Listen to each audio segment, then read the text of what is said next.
easy is shirring. So underneath, in the bobbin, is the shirring elastic, which is hand wound onto the spool by hand, obviously. Ordinary cotton in the top.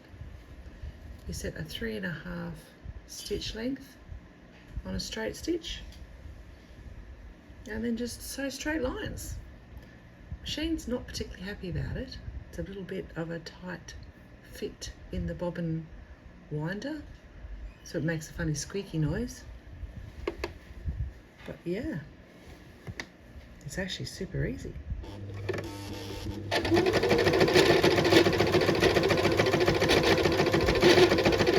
I stretch the elastic as I go because I don't want to stitch in the pleats. I want them to be able to stretch freely.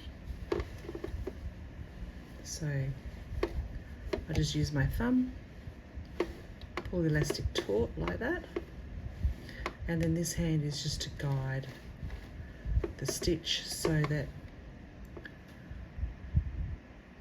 I'm keeping this edge of the foot along the stitch line here. If I wasn't guiding it, I'd get all wonky lines. See how easy it is to move the stitch line? So you just have to make sure you're guiding it well and keeping a straight line.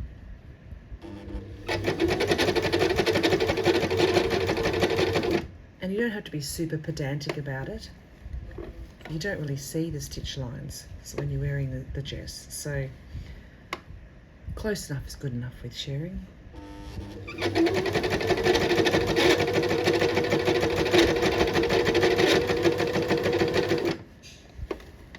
You could obviously do larger or smaller. I wouldn't do smaller, but you could probably do larger rows of shirring.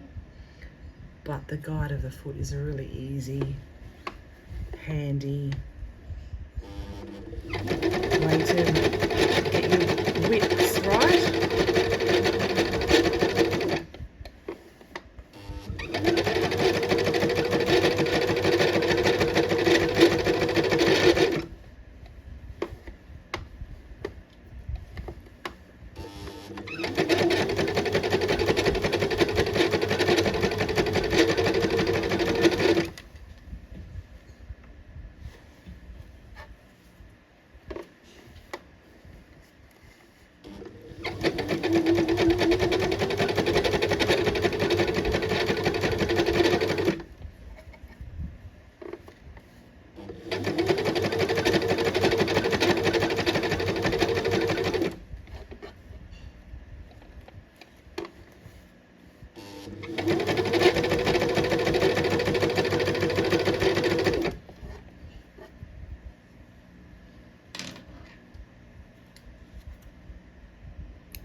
Now then, we're coming up on the end of the row.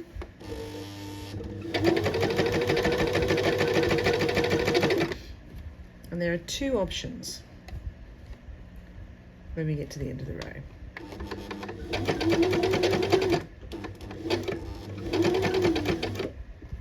Okay, a lot of people will tell you that they put the needle down into the thread, into the material, lift the foot, turn it down, sew down to the next line, turn it around and sew back. I don't do that.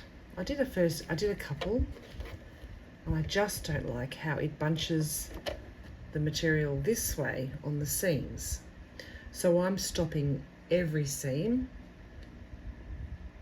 and finishing both sides. I start off with a reverse stitch and I end with a reverse stitch, and that way my seam isn't bunching this way like it does when you do it up here. See that little bit there? That's a bunch.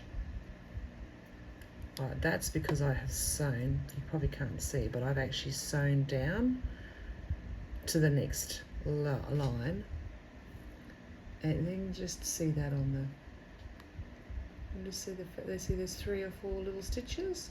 But when you relax it, it bunches it together. And I didn't like that. I think it'll be harder to sew the dress down the seam when I'm making it into a tube for the dress. So I'm just reverse stitching it, which is just as easy. You just have to remember to do it each time, otherwise your elastic will undo.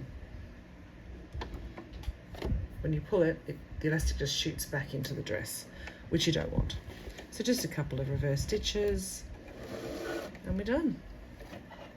It does waste a little bit of elastic, but really not very much because it shoots back.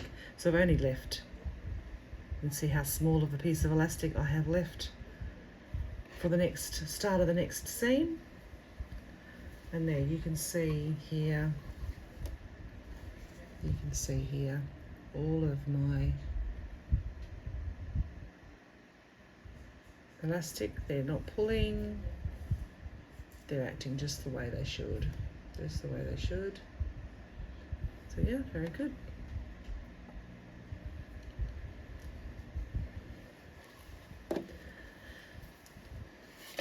And to start off the next seam, just got to cut my threads here.